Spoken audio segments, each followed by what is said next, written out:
Hello everyone, Simon Jacobson here, another episode of Meaningful Live. Are you enough? The world needs you. This program is dedicated in honor of David and Eleanor Klein on their anniversary. We live in a world of 8 billion people and counting. That's a lot of people. And it's very easy to think of yourself as negligible, as meaningless. What difference does it really make? Imagine 1 grain of sand on a beach. What difference does it really make? And that, of course, leads us to think that our actions, our choices, may matter to ourselves, to a few people around us, but don't have any real cosmic value. Do you matter? Do you absolutely matter? I've asked this question to myself, to many, many people, probably in the hundreds of thousands, if not even more, during my journeys in this life, my public talks, private audiences, different interactions. And many people, when you ask them, do you really matter? So first there's like a little giggle or chuckle. But then if you rephrase it, if you didn't exist, would it make any real difference? And again, I'm not talking about circumstantial difference. Of course, it would make a difference to your family, to those that love you, to the people you work with, the people that value you. But so many people don't even know you exist. Would it make any cosmic difference? And many people say, I don't think so. Or I'm not sure. Well, I'm here to tell you that that's incorrect. That you and I and every individual is absolutely necessary and indispensable.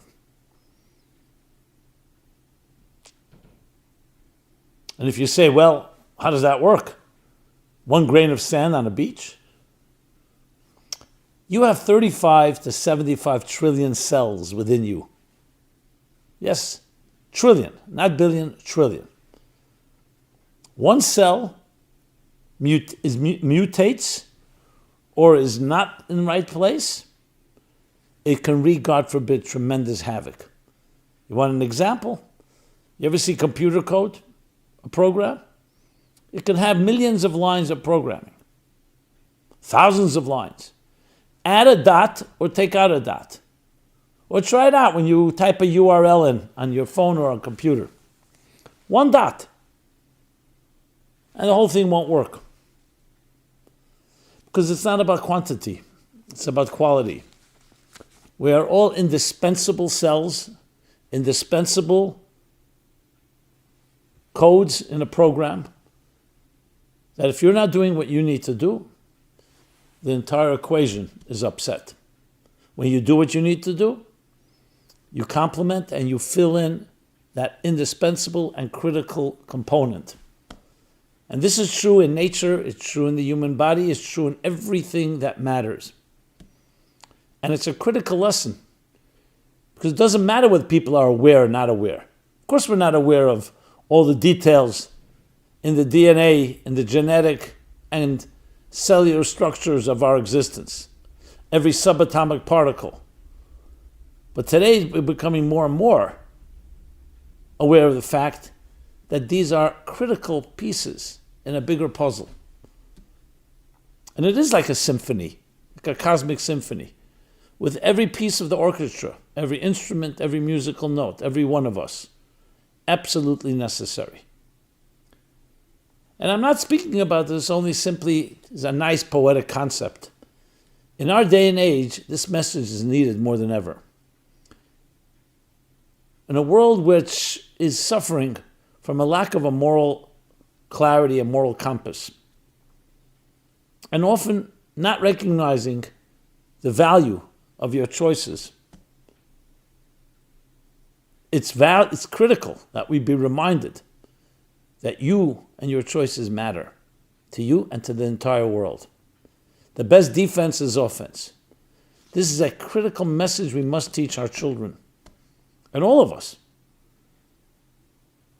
That you need to discover what your voice is, what your song is, because you and everyone around you needs it.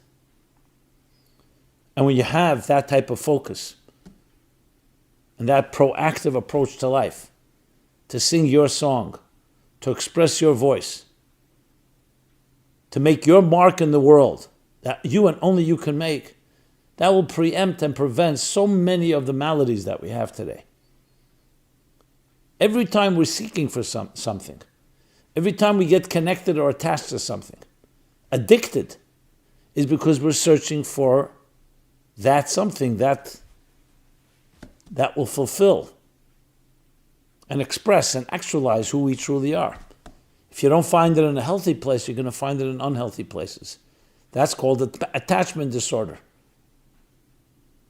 Mediocre people are also mediocrely attached to things. The people who truly get addicted, unfortunately, to destructive substances or behaviors are the people who have a passion.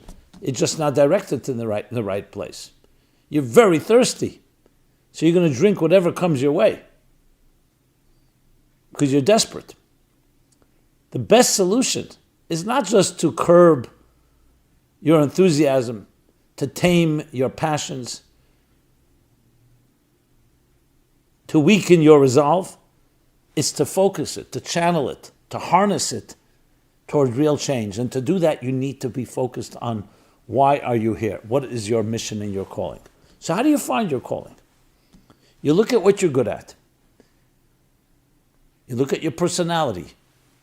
You look at the opportunities that come your way, the people you know, the places you've been to, the things you're passionate about. And you ask yourself, how can I use that to make the world a better place? How can I use that to serve, to be kinder, to be gentler? How can I bring more light and more love into this world using those unique characteristics and unique coordinates of my life? That's a mission-centric life. The other option is to be driven by the waves, by the trends, where you're not in control. You're just a product or a victim of circumstances, following others or following the whims. Think of a ship on an ocean. Who's driving that ship? Who's in charge? In a world where very often the blind are leading the blind, and we look to the media, and we look to our societies, we look to our others, you have literally, that's what's happening. No one is in charge. It's herd mentality. It's time to take control of your life. And to take control of your life is to recognize that you have a mission that you and only you can accomplish. Obviously, we complement each other and we need each other and we learn from each other. But still, there's something unique about you. And the world does need you. And it is indispensable. It's not optional.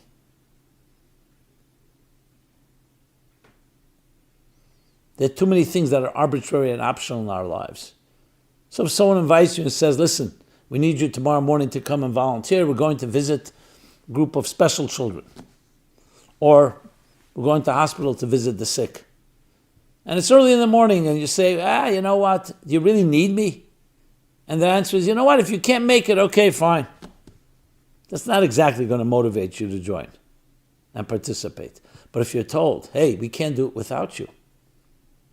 We can't do it without you. That changes the entire picture.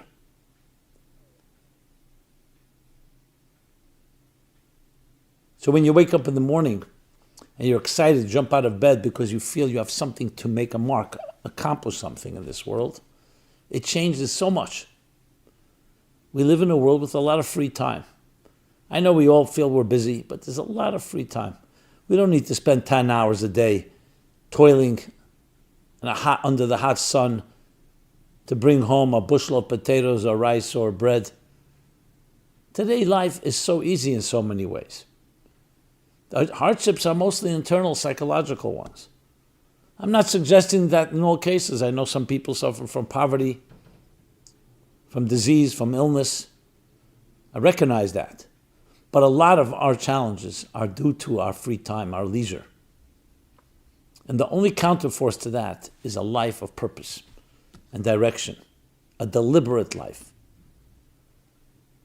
Find people, friends, mentors that help encourage, help you identify those strengths you have, and to use it towards something that makes a difference.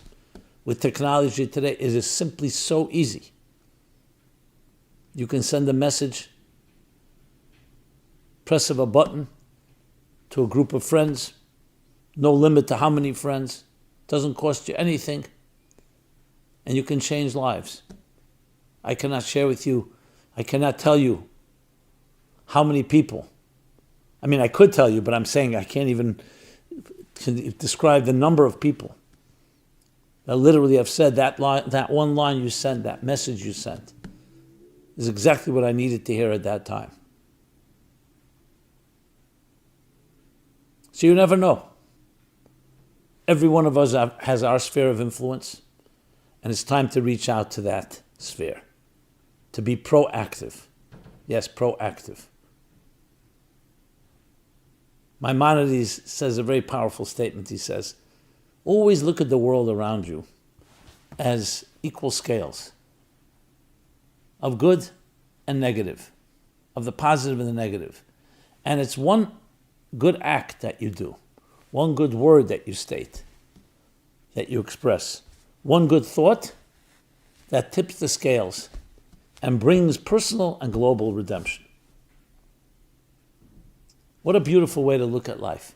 Of course, there are many negative things out there, but there are many positive things. But your one deed, one word, one thought tips the scales. So, it's not a numbers game. Obviously, the more people who do good things, the better it is. But you have to look at it in that fashion. I think it was in one of the Chicken Soup for the Soul books, where a guy's walking on the beach, talk about beach,